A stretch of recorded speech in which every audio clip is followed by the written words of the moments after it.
मेरा गौरीगंज जो आज भी मेरे जहन में वैसे ही ताजा है जैसे कि 20-21 साल पहले हुआ करता था।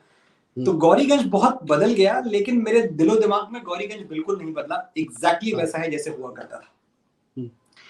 अब साहिर से जो मेरी मोहब्बत थी वो बड़ी, मैं समझता हूँ कि दुनिया को जो एक मिसाल याद आती है वो ये बात याद आती है कि जब मैं इलाहाबाद विश्वविद्यालय में अपनी पढ़ाई के लिए जा रहा था और रास्ते में मेरी ट्रेन प्रतापगढ़ पे खराब हो गई और प्लेटफॉर्म पे हम घूमने फिरने लगे और हमसे ये कहा गया कि तकरीबन 2 घंटे लगेंगे ट्रेन बनने में, आप लोग थोड़ा चहलकदमी कर लो।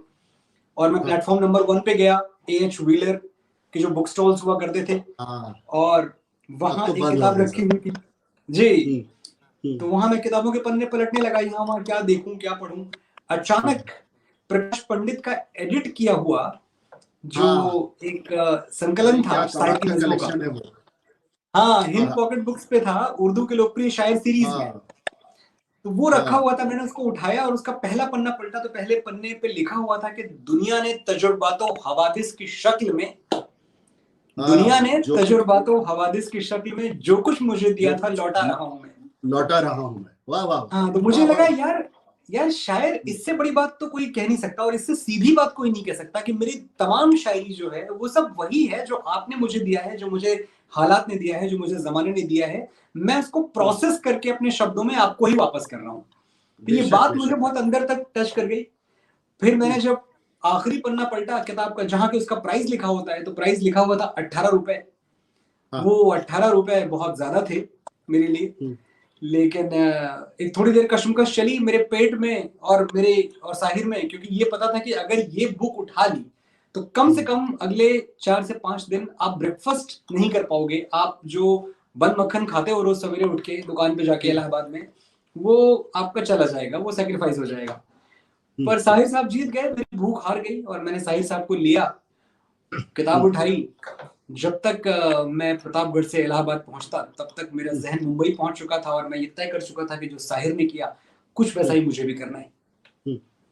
तो आ जाए उस नज्म पर सीधे सीधे, वो जो साहिर के बाद जहन में आई कि मैं तेरे खत लौटा दूंगा, तू मेरी जवानी वापस दे दे।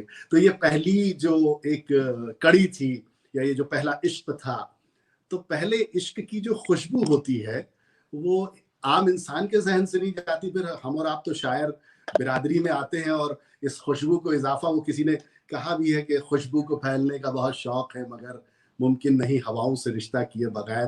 तो उस हवा से जरा सा तारुफ हो जाए, उस पहले इश्क की नज्म से तारुफ हो जाए। मुझे वो दौर याद आ गया, वो मासूम इश्क का दौर, क्योंकि जब हम 90s की बात करते हैं, मेरा तो खैर जो पीरियड था मोहब्बत का भी, नर्चर होने का भी, ग्रो होने का भी, कुछ बनने का भी, कुछ करने का भी, वो 90s का पूरा दौर था। और 90s की मोहब्बत बड़ी अजीब तरह की थी। मेरी गजल का एक शेर था कि दायरे बाजुओं के छोटे थे, दायरे बाजुओं के छोटे थे, उसको आंखों में भर के सोते थे। क्या बात है। दायरे बाजुओं के छोटे थे, उसको आंखों में भर के सोते थे, इतना सीधा सा था हमारा प्यार। दायरे, ये एको हो रही है मेरी आवाज? नहीं हो रही है। ठीक जी जी। दायरे बाजुओं के छोटे थे, उसको बाहों में भर के सोते थे, उसको आंखों में भर के सोते थे, इतना सीधा सा था हमारा प्यार, मिल के हंसते बिछड़ के रोते थे। क्या बात है। वाह वाह। इतना सीधा सा था हमारा प्यार, मिल के हंसते बिछड़ के रोते थे, रोज लिखते थे चिट्ठियां उसको, उन दिनों फोन नहीं होते थे। वाह क्या बात है। वाह वाह वाह।